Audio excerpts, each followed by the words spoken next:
RxSwift provides plenty of options for joining your observable sequences together.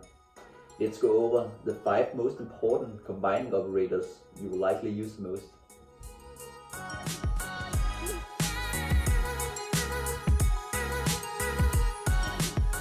In the last video we covered several transforming operators in RxSwift you should be familiar with.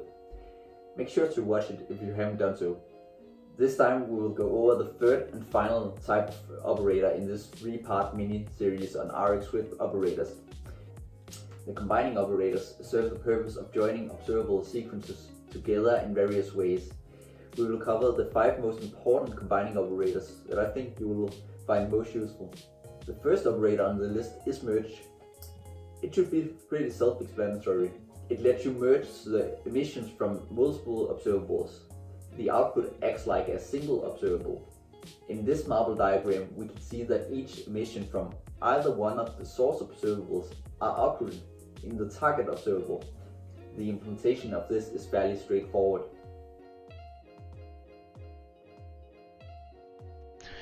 Now we simply start off by creating the source observables.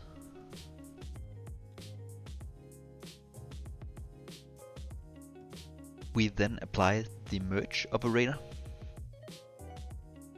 and subscribe to the target observable's next events, where we will print out each of the movies. And finally we create the source observable's next events.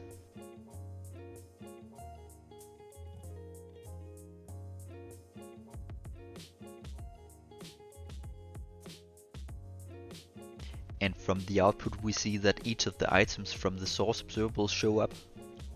The concat operator is similar to the merge operator. It's used to combine multiple observables, but the way it differs in is that all emissions by the first source observable come before any emissions by the second source observable, and so forth if there are more source observables. You can see that behavior in this marble diagram.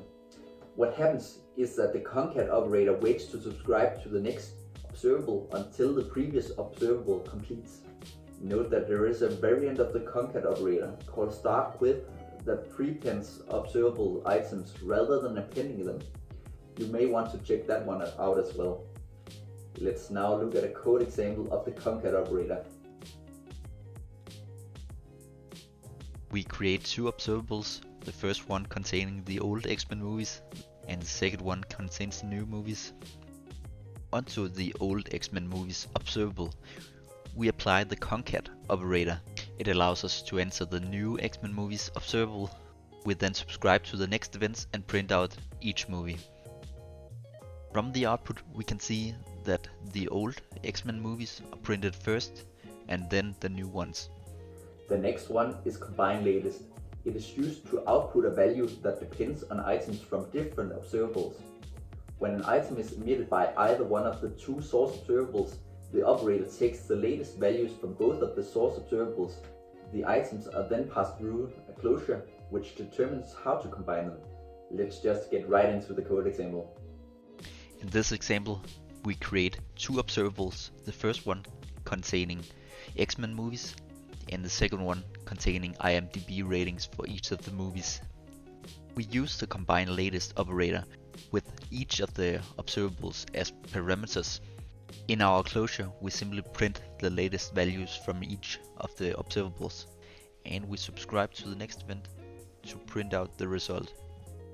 And from the output we can see the latest values from the X-Men movies observable and the IMDb ratings observable.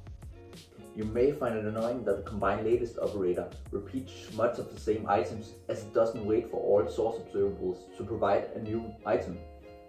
Well, you're in luck because that's exactly what the zip operator does. You also provide a closure to this operator, similar to combine latest, that specifies how to combine the items. Using this operator we can match up the X-Men movies and IMDb ratings from the previous example correctly. The implementation would look like this. Reusing the previous example, we simply change the combine latest operator to the zip operator. And now we see that the movies match up with the correct IMDb ratings, because zip operator awaits each of the observables to emit a new item. Finally, we have the A and B operator that allows you to listen for emissions from multiple observables at once. But as soon as one of the observables emit a value, the operator will ignore and discard emissions from all other observables. Let's look at a code example of the A and B operator. Once again, we create two observables, one for the old X-Men movies, one for the new ones. And now we apply the A and B operator to the old X-Men movies. We pass the new X-Men movies as parameter, subscribe to the next event, and print out the result.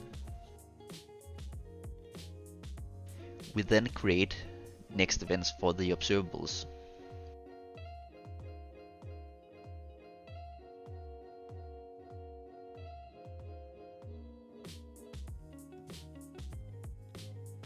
And now we see from the output that only the first observable emitting a value, which is old X-Men movies, gets to keep emitting items and stay subscribed.